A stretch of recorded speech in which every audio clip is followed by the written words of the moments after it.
Hello, welcome to the let's learn UIX platform. So आज हम सीखने जा रहे हैं some UI element names we should know as a UIX designer 2024। मतलब आज हम ये सीखेंगे कि एज अ यूआई डिजाइनर आपको एलिमेंट्स के नाम क्या है वो पता होने चाहिए। So start with the first field, header and top bar. In a website, the header refers to the top section that typically contains the website logo, navigational menu, and important links. The header is a crucial part of the website design as it is guide user to the main features and navigation options of the site.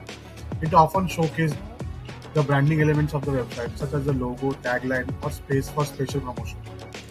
किसी website में header शीर्ष अनुभाग को संदर्भित करता है जिसमें आमतौर पर वेबसाइट का लोगो, नेविगेशन मेनू और महत्वपूर्ण लिंक होते हैं।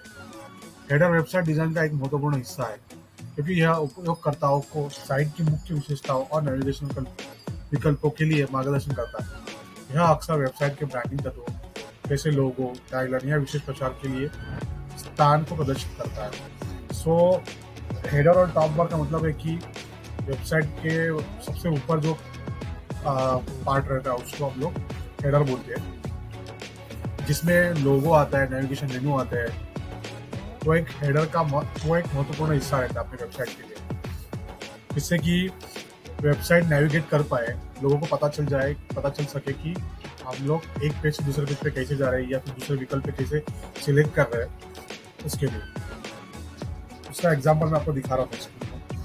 तो यहाँ पे जो ऊपर वाला हेडर सेक्शन है जो हाईलाइट हो रहा है, इसको हेडर बोलते हैं।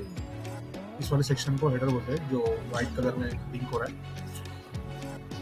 फ्रंट एंड डिजाइनर कभी कभी अपने कंटेंट जब भी वो कोडिंग जैसे वेबसाइट बनाते हैं तब वो इस पूरे पार्ट को भी हेडर एज अ नेमिंग करते हैं। सो हम लोग इस पार्ट को फिलहाल तो हम लोग हेडर बोलते हैं। So this is our header. तो जैसे कि हेडर पे देखिए आप, लोगो आ रहा है, नेविगेशन मेनू आ रहे हैं और ये सोशल आइकन्स आ रहे हैं। इतने पार्ट को हम लोग हेडर बोलते हैं। ठीक है, moving to the next thing, nav bar और navigation bar. nav bar plays a crucial role in creating user-friendly web designs. They facilitate smooth navigation with the website. Essentially, a navigation bar or a menu provides an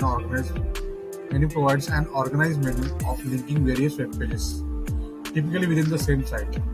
तो इसका मतलब है कि वो उपयोगकर्ताओं के अनुकूल वेब डिजाइन बनाने में nav bar महत्वपूर्ण भूमिका निभाते हैं। वे किसी वेबसाइट के भीतर सहज नेविगेशन की सुविधा प्रदान करते हैं। अनिवार्य रूप से एक नेविगेशन बार या मेनू आमतौर पर एक ही साइट के भीतर विभिन्न वेब पेजों को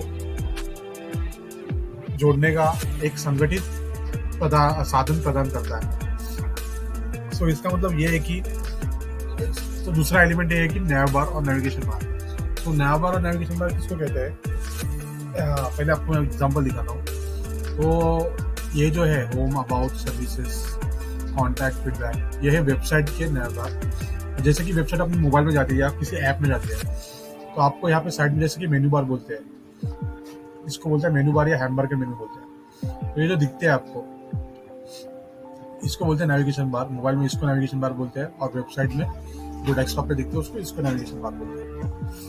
तो इससे अपने को क्या हेल्प होती है कि जो भी यूजर्स है इसके, वो nav बार में अंदर जाके अलग अलग पेजेस पे जा सकते हैं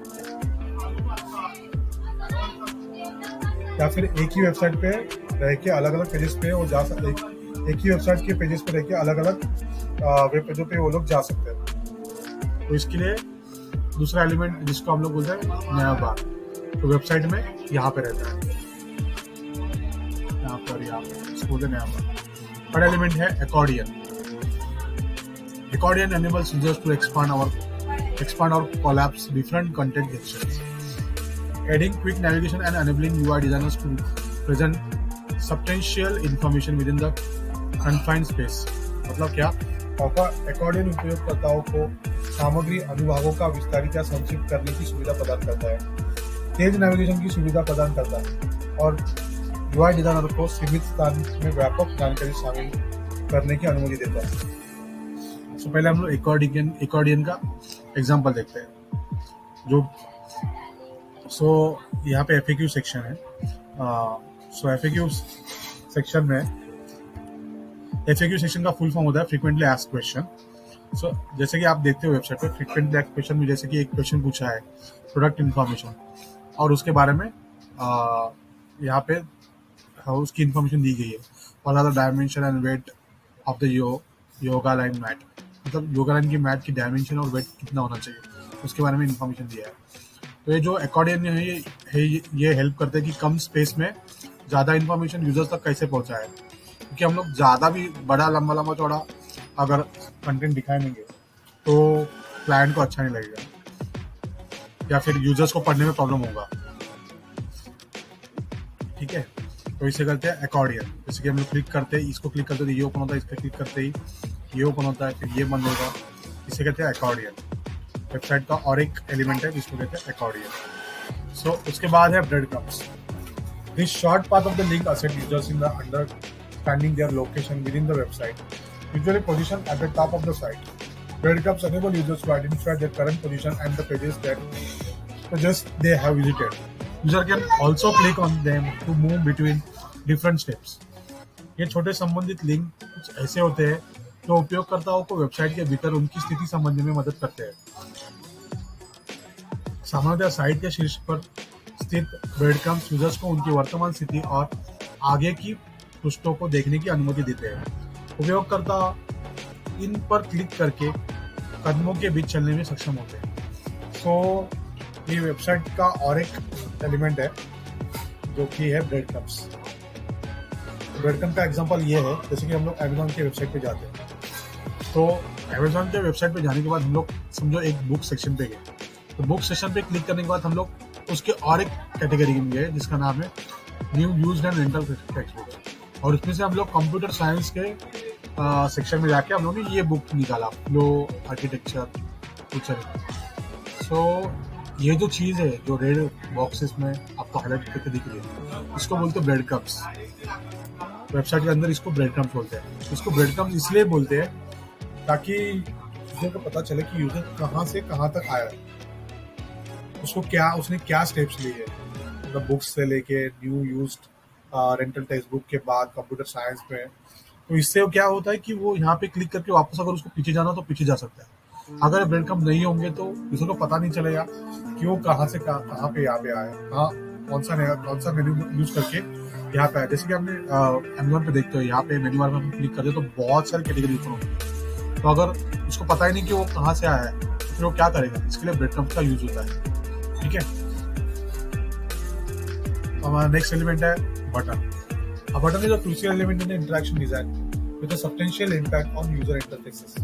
It possesses the ability to motivate users to perform actions or conversions, acting as a bridge between the users and the product. Buttons play a vital role in sustaining the communication between the individual and the machine. इसका मतलब एक button एक प्रमुख अंतर्वास्तु design तत्व है जो आपके interaction design पर गहरा प्रभाव डालेगा। बटन का यह शक्ति होती है कि यह उपयोगकर्ताओं को प्रेरित कर सकता है कि वे कोई क्रिया करे या ना करे, किसी कार्रवाई को संपन्न करे। बटन एक व्यक्ति और मशीन के बीच बातचीत को जारी रखने का कारक है और इसमें मध्यस्थ है। पहले हम इसका एग्जाम्पल देखते हैं। आप जैसे कि वेबसाइट पे आते हो अमेज़न पे या फिर किसी भी वेबसाइट पे, यहाँ पे आपको आप बटन देखते हो, add to cart, buy now, select, add to wish list. तो इन सब चीज़ों को बटन कहते हैं जो ग्रेडियंट में आपको दिख रहे हैं, इसको कहते हैं बटन। तो बटन भी एक प्रमुख और एक क्या होता है कि इम्पोर्टेंट एलिमेंट है वेबसाइट के लिए, जो उपयोगकर्ता को ऊपर प्रभाव डालते हैं। इससे उपयोगकर्ता डिसीजन ले पाता है कि वो एक्शन ले पाता है कि वो कुछ चीजें खरीदे या ना खरीदे, वो क्रिया करे या ना करे। इसके लिए बटन का बहुत ज्यादा इंपॉर्टेंस होता है। बटन एक व्यक्ति और एक मशीन के बीच में एक बोलते हैं दुआ या फिर एक मिडल मैन जैसा होता है, इसलिए बटन भी बहुत इंपॉर्टेंट है। तो इसके बाद हम लोग का नेक्स्ट एलिमेंट है card. Extremely popular in contemporary design, cards are small rectangular or square models that incorporate diverse information, comparing, comprise, comprising buttons, text, rich media, and more. This user interface element serves as an entry point, presenting a variety of content side by side, allowing user to click on their preferred item. इसका मतलब है आजकल बहुत प्रचलित, तो इसका मतलब यह है कि कार्ड आजकल में बहुत प्रचलित, बहुत फेमस है, बहुत इम्पोर्टेंट है, बहुत मेन चीज़ है अपने यूआई डिजाइन में। कार्ड छोटे आयतकार या वर्गाकार मॉडल्स है, तो विभिन्न प्रकार की जानकारी को शामिल करते हैं, जैसे कि बटन, पाठ, रिच मीडिया आदि। ये उपयोगकर्ता के तत्व उपयोगकर्ताओं के लिए प्रवेश बिंदु के रूप में कार्य करते हैं, तो विभिन्न प्रकार की सामग्री को साइड बाय साइड प्रदर्शित करते हैं, जिस पर उपयोगकर्ताओं को फिर क्लिक कर सकता है। सबसे पहले हम लोग इसका एग्जांपल देखते हैं। तो कार्ड के एग्जांपल कुछ इस तरह होते हैं, जैसे कि वेबसाइट में हम लोग देखते हैं जहाँ पे आपको एक इमेज दिखती है, फिर उसकी कुछ इन्फॉर्मेशन दिखती है और नीचे एक बटन दिखता है। तो इन सबको मिला के जो बोलते हैं उसको बोलते हैं card.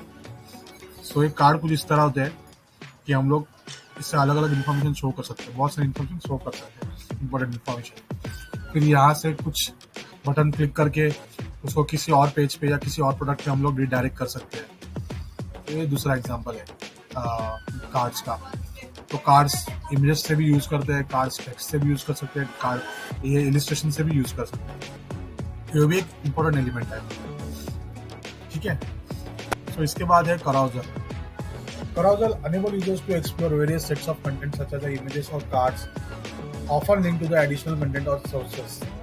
The significant advantage of utilizing carousels in the UI design is their ability to accommodate more than one piece of content within the same piece on a page or screen. Carousel उपयोगकर्ताओं को सामग्री के set में browse करने की अनुमति देते हैं, जैसे कि छवियां या कार्ड्स, जो अक्सर अधिक सामग्री या स्रोत से हाइपरलिंक किए जाते हैं। यूआई डिजाइन में कैरोसेल्स का उपयोग करने का सबसे बड़ा फायदा यह है कि वे पृष्ठ या स्क्रीन पर समान स्थान पर एक से अधिक सामग्री को स्थित करने की अनुमति देते हैं। सबसे पहले हम लोग कैरोसेल का एग्जांपल देखते हैं।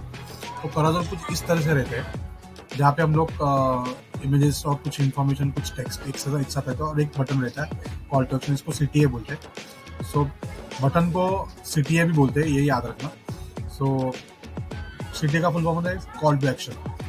सो कुछ सेट ऑफ इन्फॉर्मेशन रहती है, जैसे कि बहुत सारे प्रोडक्ट रहेंगे, आपको दिखाना होगी, उनकी प्राइस अलग अलग, उनके नाम दिखाने हैं, तो उसको हम लोग स्लाइडर में ले सकते हैं। ऐसे क्लिक करके वो स्लाइड चेंज होती रहेगी और आपको अलग अलग इमेजेस और उसकी इन्फॉर्मेशन दिखती रहेगी। सेम यहाँ पे एक मॉडर्न स्लाइडर है, मॉडर्न कैरोसेल है, जो यहाँ पे यूज किया है। यहाँ पे क्लिक करके और उसके इमेजेस और उसके कंटेंट को चेंज कर सकते हैं। तो इसका मेन उपयोग क्या है? तो कैरोसेल एक इमेजेस, टेक्स्ट और हाइपरलिंक का यूज किया जाता है। यह डिजाइन में कैरोसेल का उपयोग सबसे ज्यादा करते हैं, क्योंकि यह स्क्रीन पर समान स्थान एक से अधिक सामग्री को स्थित करने की अनुमति देते हैं। मतलब वो एक ही जगह पे एक से अधिक सामग्री को डालने में आपको हेल्प करता है और दिखाने में आपको हेल्प करता है। उसके बाद है check box. In UI design, a checkbox is essential, a small square box on the screen that users can either mark or unmark. It provides users with the ability to select one option from the list, with each checkbox working independently. When a user marks the checkbox, it is indicated by a small tick. This element is commonly utilized in a situation like forms and database. So इसका मतलब क्या है? UI design में एक checkbox उसी तरह से दिखता है जैसा कि नाम सुझाते हैं। तो यूआई डिजाइन में एक चेकबॉक्स उसी तरह दिखता है जैसा कि उसका नाम हमें सुझाता है। एक छोटा वर्गाकार बॉक्स स्क्रीन पर जो उपयोगकर्ता चेक या अनचेक कर सकता है। एक चेकबॉक्स उपयोगकर्ताओं को सूची से कई विकल्पों में से एक का चयन करने की अनुमति देता है। हर चेकबॉक्स को व्यक्तिगत रूप से कार्य करने के रूप में एक चेकबॉक्स उपयोगकर्ताओं की सूची के कई विकल्पों में से एक का चयन करने की अनुमति देता है। हर चेकबॉक्स को व्यक्तिगत रूप से कार्य करने के रूप में जब चेकबॉक्स को चेक किया जाता है, इसे एक छोटे टिक के साथ चिन्हित किया जाता है। इस तत्व के लिए कुछ सामान्य उपयोग क्षेत्रों में फॉर्म्स और डेटाबेस शामिल है।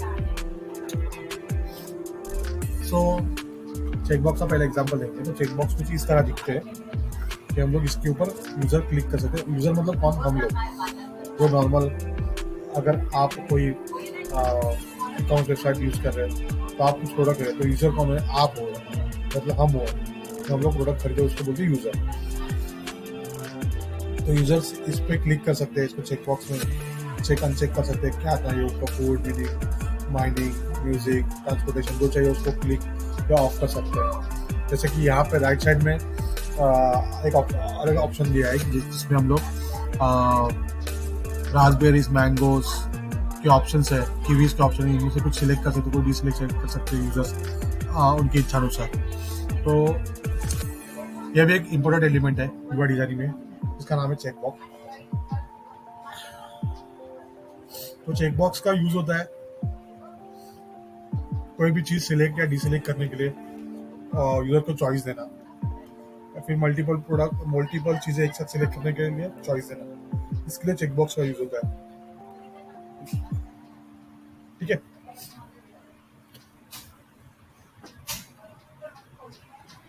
तो दोस्तों आज की वीडियो में बस इतना ही। मैं आपसे फिर मिलूंगा अगले वीडियो में। तो अभी तक यूआई के एलिमेंट सब खत्म नहीं हुए, और भी इसके एलिमेंट है, लेकिन एक ही वीडियो में मुझे बहुत सारी चीज़ें आपके ऊपर बर्डन नहीं करनी थी, इसलिए मैंने इसको ब्रेक डाउन किया। इसका आधा पार्ट मैं आप अलग वीडियो दूसरे वीडियो में कंटिन्यू करूँगा। ठीक है दोस्तों, if you like the video then please like and share this video. अगर आपको वीडियो अच्छा लगा हो तो प्लीज़ वीडियो को लाइक एंड शेयर कीजिए।